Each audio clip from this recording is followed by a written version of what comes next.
Hello, everyone. Welcome back to Streaming Alchemy. I'm John Mahoney, and on today's show, we're going to be doing the first in what we want to make into a series of shows that we're calling vMix Basics. So for today's show, we're going to cover how to build a preset that would be focused on event-style productions where you have a host and multiple guests, and you need to sort of switch the mic between them as the production goes on. So that's going to be the focus of today's show. Very foundational, but still with a lot of detail behind it. So hopefully everybody will be able to pick this up and run with it for their own types of productions. So before we get started, I do welcome everybody. Please share if you have any comments, thoughts, opinions. Please share them here. We'd love to get your feedback as we're going. And if you have any questions, we'll try to answer them right here on the show. In addition, if you'd like to join us here on the show, we do have a link in the show notes that would let you join us, and somebody from the studio can get you on air with us here. So let me just jump over to the comments quickly because we have a couple of people who've joined us already. We have Rudy has made the time for us again tonight. Rudy, great seeing you. And we're really looking forward to this new series of shows we're going to be doing as well. So hopefully this works for you. We have JP. JP, thank you for joining us again. Good to see you. And I have Jawad, which is Jawad is finally watching live from Stockholm. So Jawad, thank you very much for joining us. Glad you can make it live this time. So, and we have Terrell. Terrell, thank you for joining us, and hope everything's going well for you as well. So, and we have America Newscape. So, America Newscape, thank you. Greetings back. Okay, so let's dive in now, and I'm going to start by just showing you what the output from this type of production would look like, and I'm going to run through a couple of scenarios, and then we'll start to move down into how this was all executed here. So this would be a typical show where you have sort of a host in the middle and multiple guests. And so the way we have this set up is when they come on, you can have everybody come in with a sort of a mini lower third for their box. You would then be able to switch between different guests and the host. And what you'll notice is that when we do this, the host takes the position of the guest that is now getting sort of center stage in the production. So when you do that, you can see that all moving around, and it gives you this ability to basically do the intro type of scenario where you want to give everybody a chance to come in and introduce themselves and then sort of switch back to the main host. At that point, you could then jump in and say, I want the host to kick it off with each guest. So I have a 2-box set up for that, which now, so for guest 1, you could sit there and have the host be talking with the guest, sort of establishing what he wants them to talk about, ask some leading questions, and then you could switch over to where the guest takes the full box. You also have the ability for the guest to just go full screen as well and jump back. And we have just a button so you could take the lower thirds off any time you want. So that's the basic workflow that we have here. And, all of this sort of works around multiple elements inside the vMix. So the first one would be we're working with layers, and we have all of that set up.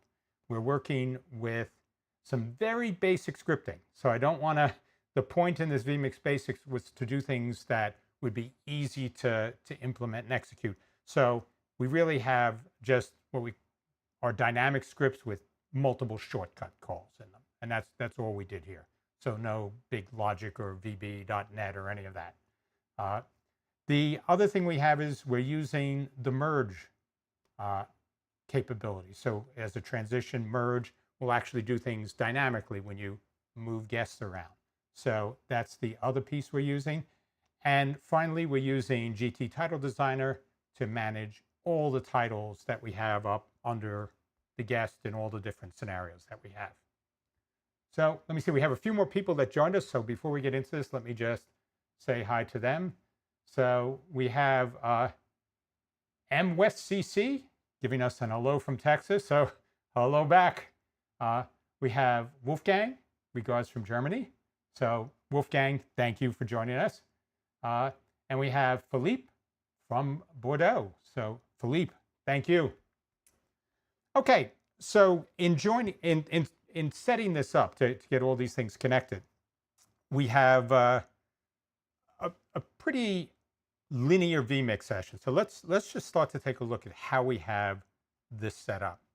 So in the vMix setup we have here, I broke it down. So this is sort of everything laid out, but I'll break it down into all the different elements in here. So we have our basic shots, which are just the full shot of each one of the people that will be participating. So if this is a live event, this could be something where you have multiple cameras. If it's a hybrid event where you have some people live and some people remote, you can have cameras and things like live to air or vMix call or other tools that you're using to bring those guests in remotely. But this is where you're basically taking in the raw feed of each one of the participants in the event. So the next thing we have is we have what we call a 4box+1. So it gives you boxes for sort of the 4 guests typically, and a +1 for whoever has the focus. And we actually have one of these set up for each one of the scenarios we have. So if you're looking here, we have this for the host, for guests 1, 2, 3, and 4. And in each one of these cases, we've moved everybody around to where we want them. So when we do the merge, this will actually get people to sort of slide in to the right boxes when we go between these different sessions. But there is a little bit of scripting with some shortcuts that we're doing in that to make the merge look better. And we'll get to that later in the show. So in addition to the 4-box, we then have the 2-box. And as I mentioned, the 2-box is really something we set up here for, so let me just click on one of these so you can sort of see what we're talking about. So this would be, our standard 2-box with the host and the guest that they are introducing or asking questions or doing follow-up with. So this is a very useful type of shot to have, because especially if a guest is drifting off somewhere you don't necessarily want to go in your event, you can sort of pull this up and have the host get in there and talk with the guest. And it becomes very natural. It's sort of a one-on-one conversation to sort of steer or direct how, that guest should be participating in the event. And we have that for the 4 boxes here. So for the 4 potential shots, because the guest isn't going to talk, because the host isn't going to talk with themselves, we only have host and guest shots. So we don't have that 5th shot for the host by themselves. So after the 2-box, we then have these 1-box shots. And these 1-box shots are just a nice way to sort of frame the host or the guest in a box that's labeled, that sort of shows the event branding or anything else you want to do there. So it's a good shot to have, though if you didn't really want this, you could go and just have, all the basic shots and just, switch to any one of these basic shots, which would give you sort of the full screen. So that's an aesthetic choice, but if you want to push branding in, or you want to be able to run comments or things under a guest when they are presenting, that gives you that extra space to go and do that, where now you can leverage this area down here for other things that you may want to do on screen without clipping the guest visual. So the final thing is we have the titles that we're using. And as you can see, we have different titles laid out for the different types of shots that we have. We have the 4box+1, which is here, the 2-box, the 1-box, and then the full screen. So you could use all of these, based on how you want to run the production, but this gives you a fairly clean breakdown now for how we set up the raw elements. So there's a lot more, though, that goes into looking at this. So as we go through this, let's start with, I'm going to go into the 4box+1 here. and we will start talking a little bit about the layers here. So a few things to understand as we get into building layers. Uh, Layers are basically stacks. So the one in the one position is in the background, and then every layer that you place lower than that is basically stacked on top of it. So, sevens on top of six on top of five. So you would think of it in that sort of cascading way. You will see that we have all the guests, and then we have a space that we just keep so we could, if we needed to add something or do something last minute, we have that extra there. And then we have the host. And so the host is sort of on top. And what we do, though, is we play with this order when we do the merge transition. And we'll get to that a little later toward the end of the overview. But in setting this up, there's a few things to keep in mind. First is layout mechanics. So I'm going to start there. So when I go in and I have this guest and I edit where their position is, there's a few controls that are here. And understanding how these work will make it a lot easier to do these layers successfully. So the first thing, which is probably the most obvious, is the zoom. And when you zoom in, it's simply taking that image and making it bigger or smaller in the area that you have for the screen. So if you're starting out, this is all 1920 by 1080. So it looks at this and says, okay, I'm going to shrink this down to 35% of the size. And that's basically what each of these boxes represent. Now, this is where it gets a little interesting. The pan and the pan X and the pan Y basically let you position things on the screen as you move from side to side. And so if I were to go through and say, okay, so this is 0.675, if you look down here, if I go and set this to 0, it's now actually behind this the guest here because it actually gets centered. So 0 is the center point inside your 1080, your 1920 by 1080 layout. But there's a few more interesting bits here. You'll notice that as I slide this across, you see the guests come back and appear.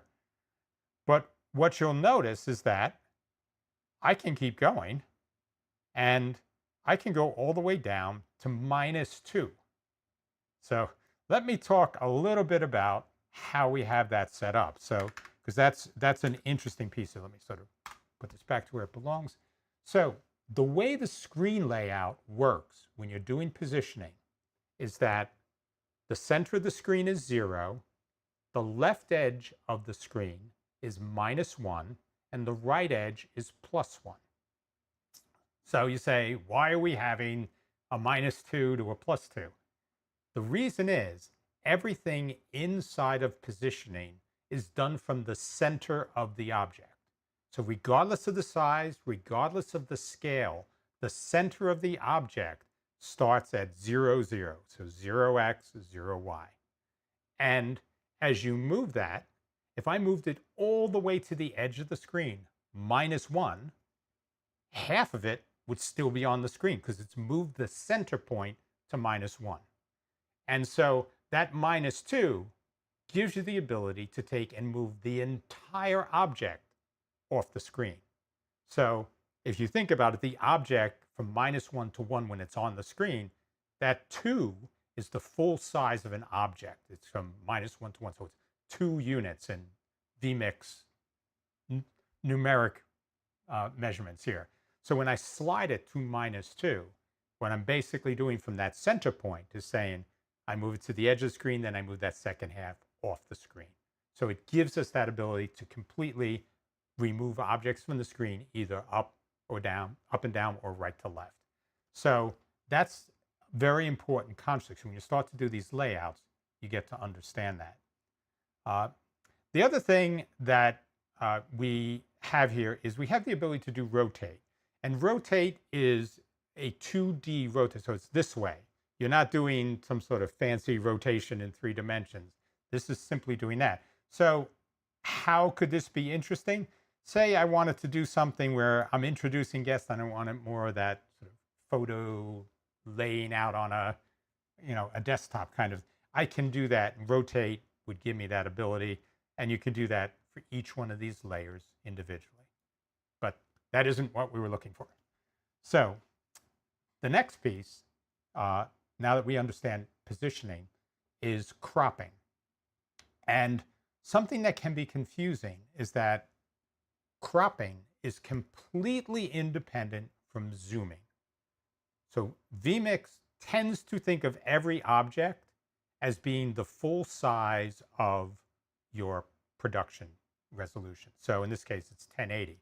So it looks at every object coming in here as 1920 by 1080 in its numerical analysis of it. So even if I zoom that down, it's still, for cropping purposes, it's saying that's a 1920 by 1080 object, and I'm zooming the full cropped image. So when you come in here, everything that you do is going to be around the full resolution object. Now you have, the X and Y, and you have sort of the X from the left and the X from the right, and the Y from the top and the Y from the bottom.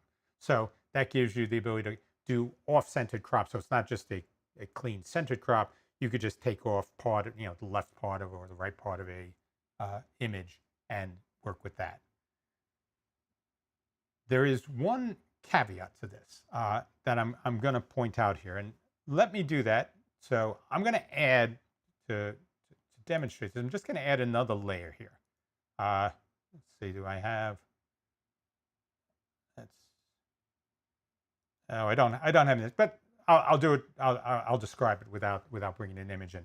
So if I were to have an object that was not a full 1920 by 1080 natively, say I had a logo or something like that when I put it on in the screen, it's going to zoom that object on its own, like not in your zoom. It's going to zoom that object to the full width of the screen. So it's going to say, regardless of how you had that object resolution, it's going to say that's a 1920 by 1080 object. The trick to that, though, is if it's not a 16 by 9 object, it's still going to pretend that it's 1080. And so you can have like a stretched, a long object that's still skinny. It doesn't change the aspect ratio of the object. But when you go into all your cropping controls, it's going to say it's 0 at the top and 1080 at the bottom. So it can be very confusing because it will start cropping right at the top of that object, even if you're thinking it's saying 1080, so I'd crop in from the whole bottom. Nope, it's cropping that object. So it's probably a little bit of a bug in there, but just something to be aware of if you're using objects that are not the full resolution 16 by 9 of the session that you have running here. So that's one other thing to consider. So the last thing when we look at how we set things up are borders. Now, borders are another one of these things that can create some confusion. The size of the border is related to the zoom now. So unlike the crop, the zoom does influence the size of the border. So if you have something that's a smaller object,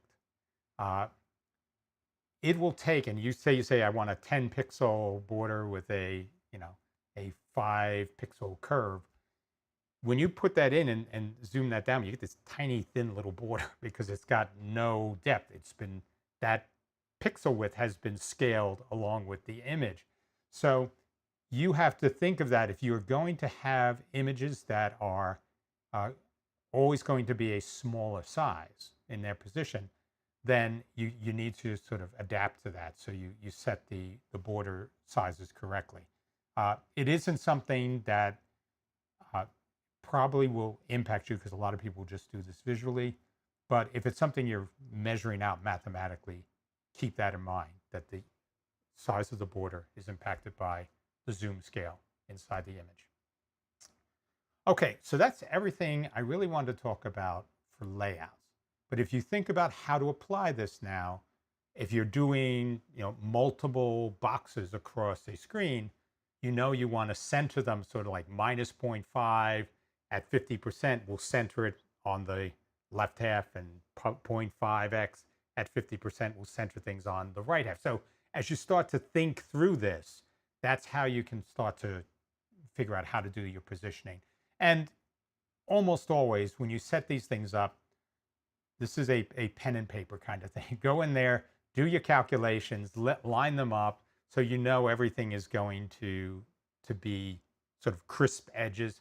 People really notice that. So if you just do it visually and it's a little off, it's not a great look typically. So, I would strongly recommend doing it mathematically on paper and copying it from object to object to make sure they all line up horizontally and vertically as appropriate. So let me see. I think we may have somebody Jawad. So Jawad has a commentary. He says, I have difficulty with keeping vMix callers in frame, especially when all multi-views are done beforehand. Okay, so Jawad, there are certain things you can do. One of them, and these are just sort of tricks and tips on this, is if you have like a single caller or even just a couple of callers, you can have that caller route through one of the mixes. So you have your main mix, which is what you're switching in vMix, but you also have mix 2, 3, and 4. And one of the things you get is if you put a mix as one of the layers inside, you can actually move the source. So you could move guest 1 or guest 2, whichever it was that was coming in. You can move them dynamically. So if you needed to go in and sort of nudge somebody over, you could just go in and by adjusting the positioning of that guest, you could actually sort of center that up. So that's just a little hint for ways that you can manage that when you're doing things with a mix. And guests are not, they're leaning over or doing whatever when you're there and you need them to stay. But the other thing is getting those things centered up beforehand. So that part of this is also trying to give your guest a sense of what's expected from them. I know it can be difficult, especially with people that are not comfortable or not used to being on camera. So getting them to do basic things like, look at the camera every once in a while so you make that eye contact and trying to stay centered in the frame. So that sort of stuff would help. So there may be things you could do with what you send back to them. Maybe in the overlay, sort of send lines on top of the feedback you send to them to say, when you're on air, I want you to be between here. So they don't necessarily see exactly what everybody else sees, but you could have something else to say, when you're switched on air, I have a big box for you on top with lines that I'd like you to stay between. And then I can show you the other people you may be interacting with as another return, because you have, like on vMix 4K or Pro, you have 4 potential returns. So you can use those additional ones to do things with returns for your guest. So just a couple of suggestions that may make it a little easier. MWestCC also said that it's just, trying to keep them, from moving. So let's see. So Terrell saying, Terrell, thank you very much. Yeah, that's aim higher. try to be you. There's a lot of cool things we all can do together. So let's see this. So JP is also commenting that the scroll bar jumps the numbers quite a bit, and so it would be good if vMix had arrows. Yes, that's something I think could be great if they did that. But the other thing is, this is kind of the math thing that I said. You can just click in and type it in. So if you have the numbers down and get everything set, that will give you that sort of, you just copy and paste them in. So you're sure you have the same thing for each one of your guests. That's just another way to do it. But I agree, it would be really cool to have very granular control. So it is possible. Now, somebody mentioned this, so let me just see. I'm gonna, potentially screw things up here, but uh, somebody said that I think if you uh, you can hold like a control or something and make it. So I don't know. I'm going to look that up because that may be something where you may have granular control with the second key press. It's in the back of my head somewhere, but I don't know it, to give you a direct answer on that. So, yeah, and American Newscape is mentioning that vMix does have a chat feature that lets you communicate with guests. So that could also be something where you say, center yourself or sit up straight. So, okay, so let's jump in to the next piece of this. And that is, I'm going to talk a bit about the GT titles, because this is something that if you're not used to doing it, some of these things may not be as obvious. So if I go over to the titles over here now, a few things to point out. So first is, how do you get things to line up? And if you'll notice over here on the side, let me see if I got this. I have this little image here. And what this image is I do a capture of the program out that I use for doing the layouts.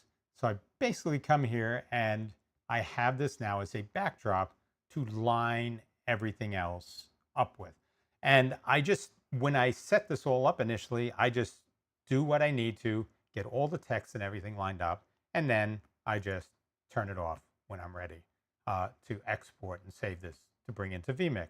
So that's one tool you can use. And we did this for each one of the titles that we set up for the 4 different types of titles. The other thing that you can keep in mind is you want to have sort of a line lock turned on. And what that will let you do when you select this is if you move this, you'll notice that it has these little green lines there now. So this is telling me I am top aligned here and I'm left aligned down here.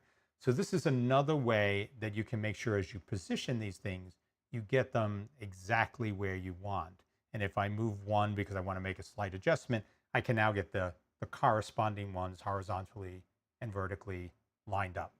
So that's another thing to keep in mind as a tip for how to get these things set up. The other thing we do when we talk with names, like the text that we have here, is I try to make the text boxes the exact same size as the underlying box. And then what I will do is I will set it to align center horizontally and align center vertically. So that lets this thing fit now nicely inside the box. And if I have to make an adjustment somehow to sort of reposition this slightly, I will typically do that by just sliding up from the bottom and sort of moving that way. It's all locked here now, but that will let me go in there and sort of just like maybe nudge the name up or down, and it will keep that centering. So it will just make it easier to get this to look right, to look centered. And people may not notice exactly what's not lined up, but they do notice when things aren't lined up. So it's just good practice to do this type of thing. Now, one other point with setting up these types of titles. It's with the names that you give to these objects. So when I add something new, it'll just have sort of a text or a box or something. So they're just sort of very general names when you put something there. Because I will dynamically assign the names to these, what I want to do is create consistency. I want to create names that are the sort of exact same model from, one slot. In this case, I have 5 slots. So I name my slots. This is the text that I'm putting in there. Slot 1, name dash slot 1, name dash slot 5. So just run the range.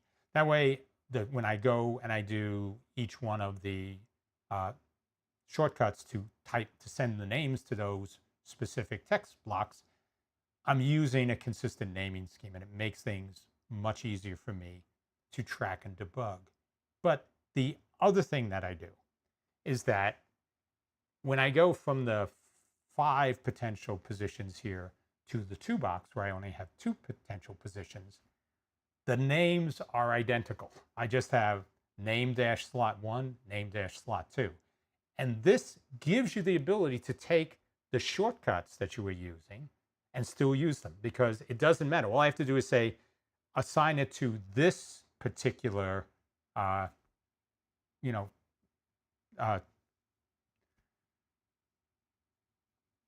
to this particular title template that I have, and that's just by input numbers. So when I set this up and I have multiple titles and multiple inputs, all I'm doing is saying, instead of assigning this to input 21 title, assign it to input 22 title, and it all works. So it makes managing and building the session much simpler. So that's just another thing to keep in mind. And when we go through the next phase, which we'll talk about how we set up the merge and everything we did with the managing the titles and sort of the dynamics, we'll go into that very specifically. So that's everything I really want to talk to about setting up the titles. But hopefully this will make sense and give you, a good framework for building your own specific titles. So let me put this down here. So the next thing I wanted to talk about was how we did all the visual dynamics, because that's an important piece in all this. And it is something that I said I wanted to keep the scripting simple. So what I did is I basically did all of the things I needed to do dynamically using what are called sort of just dynamic functions, where it's a dynamic script where I can go and put individual shortcuts, line them up, and have them execute as a single batch of shortcuts. So very similar to what you do in a traditional shortcut, just batching them together. So if I pop in here now, and I'm just going to give you a quick look, we have a whole bunch of shortcuts, and we have them, as we go through and set up shortcuts, there's a few things to keep in mind, and I'll just open one of these for demonstration purposes. But what you really want to do is you want to make sure that if this is just going to be related to a specific preset that you have set up, make sure it stays local, because otherwise you're going to have all these titles and using key presses and everything else. That could be very confusing if they just move from one type of session to the next. So that's the first thing. The second thing is name them. Otherwise, it's just going to have the Stream Deck button code that's sitting there when you look at the name for these. And that can be, very, very tough to figure out, okay, which one do I have to open up and edit? But you'll see, if I look over here, all of my shortcuts have a very brief but very clear name to them. So I know how to go and edit them, and it makes life a lot simpler. And as I mentioned here, the other piece to this is I'm using script start dynamic, which is basically a way, as I said, to do a macro of shortcuts. And that's everything that I have in here. And I'll go through this in more detail in Visual Studio Code. But these are just API functions, which are ways to call shortcuts through sort of scripting. And it uses the same basic arguments you'd have in a shortcut. So I will dive into that. But in setting this up, that's something to really keep in mind. The other thing is, if I can switch over now to the Stream Deck I have here, it will give you a sense of sort of good practices from a production workflow construct. So if you notice, these are all of the shortcuts that we had set up there, laid out here. But what I did is I have these shortcuts as a row. These are all the 4 box, the 2 box, the 1 box, and the direct sort of host or individual guest shots. So I have them lined up that way. I also, here, these are everything dealing with sort of guest 1, guest 2, 3, and 4. So logically, as I do things now, it becomes very easy for me to just turn around and say, okay, I want the 4 box with guest 1. I want the 1 box with guest 1. So in terms of assigning shortcuts to these things, especially when you do things in the Stream Deck, get names that make sense and do an order that in the heat of a production, it's very logical and clear. You could even put pieces of tape or other stuff. You could put images. So if I had guests that were coming in here, let me actually, see, because I think for some of these things you could actually. So I'm gonna try something off the cuff here, but I think in doing this, if I wanted to do something with a particular guest, I believe I could just go in and say, I could, oh, I have to do a little bit more to that, but you could actually take the image that's coming in from vMix and put that in there. So you could take sort of the thumbnail vMix would have and put that in there. So there are different ways to do this, but the goal is when you work with an external controller, whether it's a Stream Deck or any type of X keys controller, do things that are in a logical order that would be easy to follow and have that sort of horizontal and vertical layouts that you can just, when you're in a column, all those columns relate to one thing, or in a row, all of those rows relate to something. And again, it will make your production life a lot easier by doing that. So let's actually take a look at the script that I have here to go and do most of the things that I have set up here. And it's very straightforward. So I'm just going to talk about a couple of simple things that I did. And this script is representative of what I did in all of them. So, a few differences, but if you understand this, you'd be able to do anything with them. So one of the things that you'll find with the merge function is that if you have things that are in layers, the layers that are behind when you do the merge will sort of move behind other layers. So you'll get this thing where these layers are stacked. And especially if I were like guest 1 and I'm behind 2, 3, and 4 and the host, when I do these dynamics, guest 1 is always like coming back from, behind all these layers to do things. So visually, it's a little jarring, especially if you're focused on guest 1 and they're always sort of crawling under other things as the dynamics take place. So what I did in this script is, first I turn off the overlays because that's what has everybody's title on it. So I want to make sure those are all off because I'm moving people around. So you don't want overlays, identifying slots if the guests are moving. So we turn them off, and that's what we do right up here. Basically, it says turn overlay 1 off. Then what we do is we say for this input, I'm dealing with, the 4 box here, plus guest 1.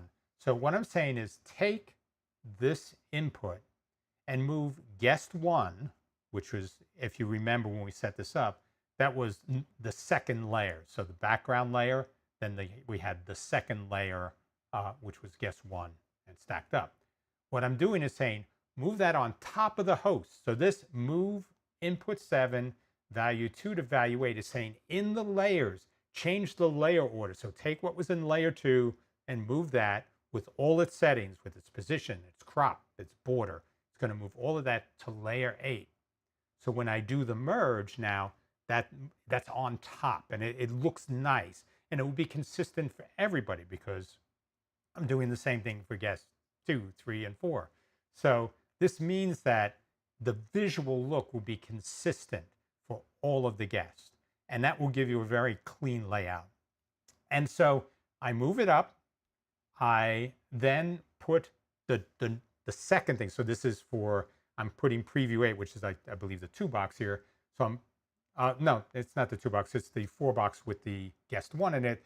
So when I do that now, I have everything lined up. So this is my original one with the host in the center.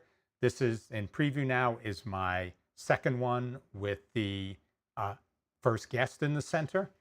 And because I moved that first guest up to the top layer, when I do this transition now, all I do now is execute the merge function and it does all the dynamics for that.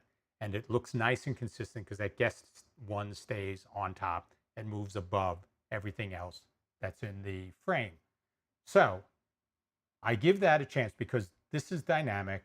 I just take and say, I'm giving it a 600 milliseconds, so under a second merge. But to let everything settle, I did just say, okay, let this sit there for a second. That's what the sleep does, which is one of the nice advantages when you do script dynamics.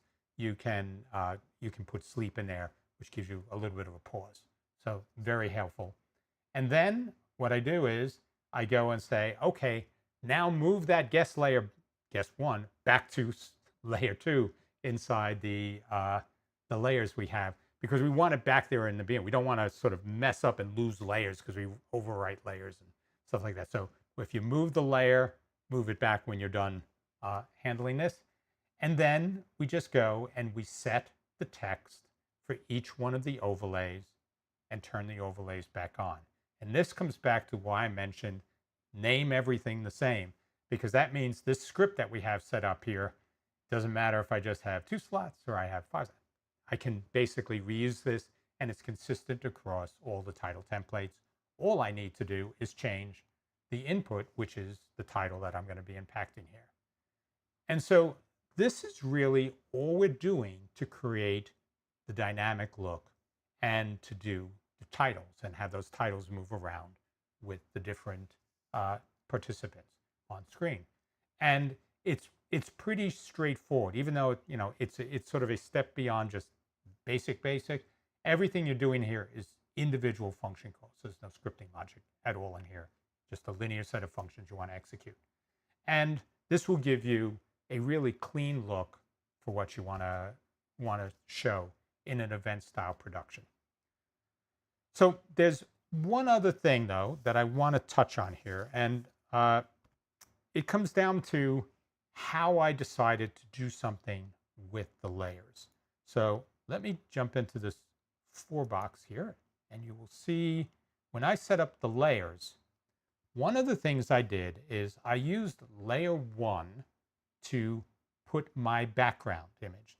So the background was sort of that blue background with, sort of a cutout for where all the guests are and a swirly background behind that. So you sort of see that over here. That's this whole blue background that we have here.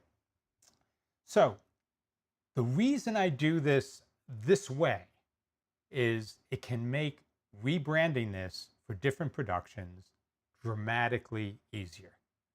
So if I, instead of doing it this way, had taken and set all of my, so let me sort of go back in here, and if we can zoom out, all of my titles here, I could have taken and opened up this image, this background image that I have over here.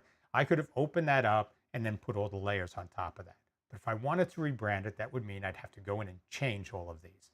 To rebrand this here, so let me just try to do something here. What I'm going to do is I'm going to go in and let me go to general. I'm going to say, let's actually just put a new background in. So I got image. So let's see. I'm going to go to my active show, and I had an alternate background here. So I'm just going to load this in, open it up. And so that's okay. So now what you'll notice by doing it with the background in the layers, I've just changed sort of the look and production branding for the entire setup here. And that makes a huge difference in time for how you can set up and work with these things. So that's just another element to consider as you think of how you can break this up into more manageable elements inside a vMix preset. So I think that covers everything I wanted to do for this. I see we have a lot more questions that have sort of come in here. So why don't I do the following? We can wrap this up, and I'll sort of dive into the questions in our post-show hangout. So thank you very much for joining us. If you can hang around for the post-show, I know it's been a slightly longer show, so that's totally fine. But if you can, we'd love to have you, and we'll get as detailed as you wanted to answering any questions here. So if you're hanging around, I'll see you in a couple of seconds. If not, we'll see you next week, and thanks for joining.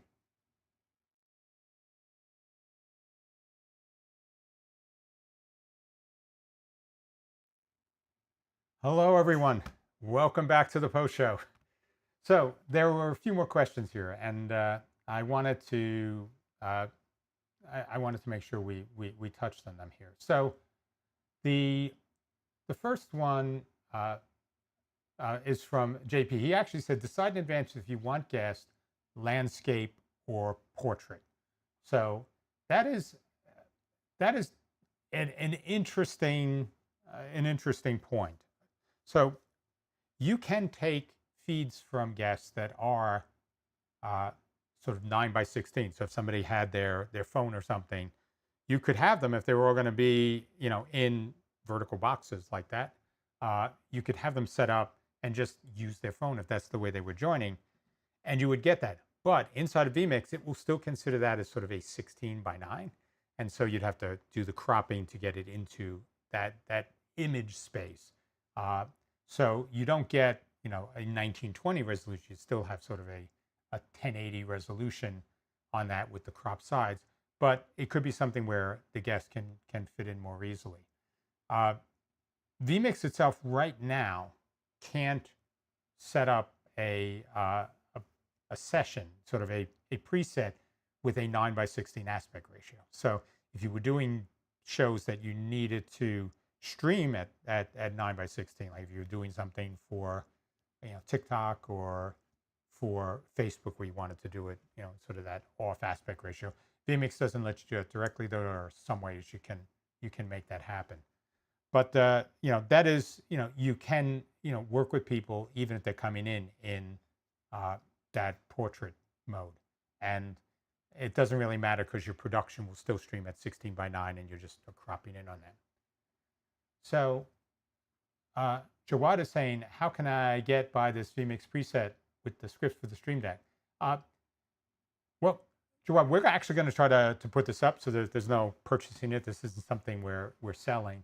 We really want to put this out there so people can start to work with these things and make them their own. So if we can fit this all up, we will put this up in our GitHub repository. So if you look in the show notes, I do have a link to our GitHub repository, and this would be for season 3, show 11. So you'll be able to get it there. So let's see. So Neil White is asking, clicking on the blue arrows and use up-down keys moves in small increments. So thank you. I apologize. I didn't know that. I vaguely knew that we had something there for that. But so let me actually just jump in since Neil was kind enough to share that with us. And I'll look at the layers and go in and look at guest 1 and see. So, okay, so if you did that and then, yes. So actually, Neil, that is perfect. So thank you. If you're looking here, we have the ability now to just go, and so that's sort of like hundredths of a space. So really excellent. So thank you. I appreciate that. So the other thing, let's see. So M West CC said good show, and M West, thank you for joining us. We really appreciate having you be part of the live stream with us. So JP has mentioned, I'm sorry if I misunderstood. He's saying if they aren't portraits, it's not great when you switch them for full screen. So that is true. I mean, you lose a lot of resolution from that. So the only options you'd really have if you had somebody in that would be to do a zoom in, which sort of captures the 16 by 9, but zooming into a 9 by 16. So you're definitely going to lose a lot, and you may not be able to get good framing based on how close, because typically when people are holding the phone, they tend to be more like in their own face. So you only really have a face shot to work with. So the options that you have when you have something like that, and I've seen it done, is to go and do 2 layers, stretch one of the layers, and blur it somehow. And there are ways to do that where you can actually route things in and out. And then you put the 9 by 16 on top of that, so it sort of fills the screen, but it's sort of cheesy looking. So it's not something I would naturally recommend. But I agree, JP. If you are going to be taking people full screen, then that would definitely be something you want to make sure that right from the beginning they are in landscape mode and they stick with that. So good point on that. So let's see. So we tried to cover a lot in the show.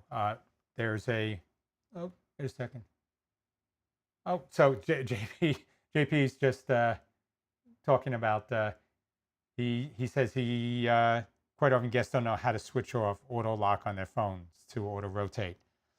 Yes, that's, I think a lot of the times the issues we have when we're working with external talent, especially people that aren't used to being on it, on a production, is that they're not technically comfortable, and so doing a lot of these things becomes a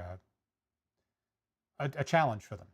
And so it is important that you do sort of a pre-screen. And this is anytime we deal with external guests, we always talk with people about go connect with them ahead of time. If you can't do it the day before, at least do it, at least an hour before showtime, and try to work through any of these issues so you just don't have people showing up in the wrong aspect ratio.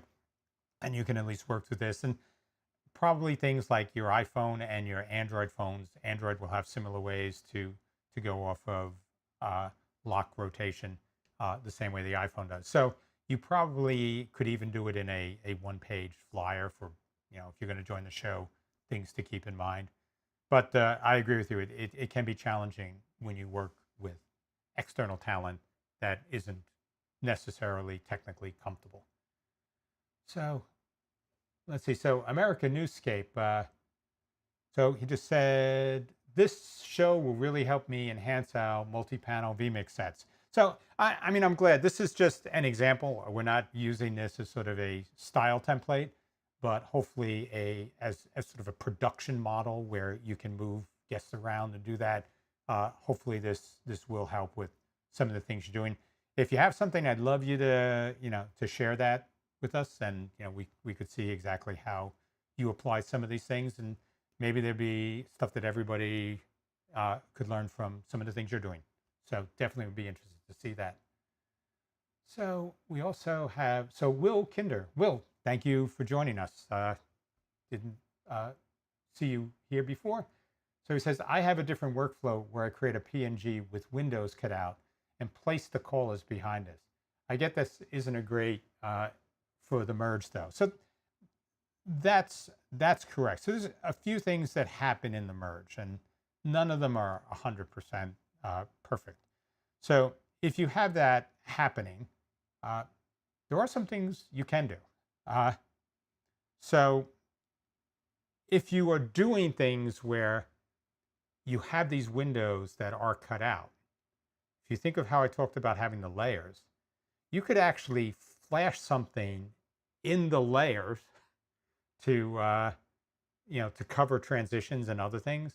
So if you wanted to do things where you were switching between the main guests and you wanted to do something that could look nice, that that's one way where you could put something up, do things in the background, and then take those covers off. So it could be branding, with talent. If your different guests have different corporate logos or something, you could put that there and flash their corporate logo up, and then they could appear beneath it. So different things you could do around that. But the other thing is you could just turn around and use something that's more like a smooth fade transition, which will sort of give you fade in and fade out in the new position. So that will work with an overlay. So the thing though with merge, and I tried to do the merge quickly with the way I set it up, is the borders you add to elements in the merge, they disappear during the merge and then they reappear at the end because it doesn't do merges with borders. So that's still something that vMix doesn't have down. So something definitely to keep in mind with that as well. So the only way these things work sort of seamlessly is if you do something where you have the layer sort of floating and then no borders or anything, and then you just move people around that way. Then it will flow smoothly. But you also have the thing with the stacking order inside layers to keep in mind, where you want the transitions to look the same, so your guest moves above your host all the time, no matter what their stacking order is, which is why we did the scripting for layer positioning. So let's see. Jawad is saying an off-topic question. He says he's using vMix to feed product presentations using MS Teams, but Team crops his output even though I'm in Spotlight mode. So I don't have a direct answer for that. The other thing that you can do if you find that this is an issue is you can send your output to a second mix and shrink it down and maybe do some sort of layer on top of that or behind that to sort of take care of any extra space that may be by the shrinking that you may have. So any spillover space. But, that's just something that I could think might be doable for this. But it's all of these things are, Teams has a lot of challenges for taking stuff in. It just seems that Microsoft has this incredible pool of technical depth, but it's little things that sometimes they do that just to say, who thought this was a good idea? So I will give you empathy, Jawad, but I don't know, beyond sort of shrinking the size and sort of sending out as a separate mix for Teams, whether there's a really good answer for that. Okay, so let's see. Jeffrey Fitzgerald. Jeff, good to see you here. He says he wish he could merge my wisdom with his brain. Jeff, no, you don't. I'll tell you, there's a lot going on in this brain that doesn't work the way I want it to anymore. So I will say be happy with your 10-year younger brain, and you'll be really good there. So JP also has a comment to Jawad about that he uses, he feeds PowerPoints using NDI tools, which gives him better control. And normally if people talk with each other, I let them talk in the comments. But this I thought was something that could be useful to everybody that's looking at this. So if you are using NDI tools and feeding that in, that may be something that could work better. And you also have screen capture in vMix directly. So there may be ways that you could do things that would size around that could help as well. So Chad, thank you for commenting here. Hopefully this added some value for you. So it was a fun one to put together. I tend to get caught up in a lot of the stuff around scripting, and I forget that there's still a lot of core elements inside of vMix that if people leverage them even without scripting, you can make the product do an awful lot. So Chad, glad you found this useful. All right, I think we are probably about ready to wrap up the Hangout after the show here today. So thank you, all of you, for joining me here today. This was fun. If you have suggestions for other vMix Basics shows that we could do, and we have some things we're thinking about, but we'd love to be responsive to what all of you would like to see. So please just share that. You can send it to me, directly, John at streamingalchemy.tv, and that will come to me. And otherwise, just post it in comments on Facebook or YouTube, and we'll pick it up from there. But we'd love to do things that are definitely meaningful to all of you. So JP, thank you for joining. That's what makes the show fun to do, is that we have so many people. So everyone, America Newscape, thank you. As I said, I appreciate everybody for joining. So we're going to call this a wrap for today, and we will see everybody next week. Take care. Be safe.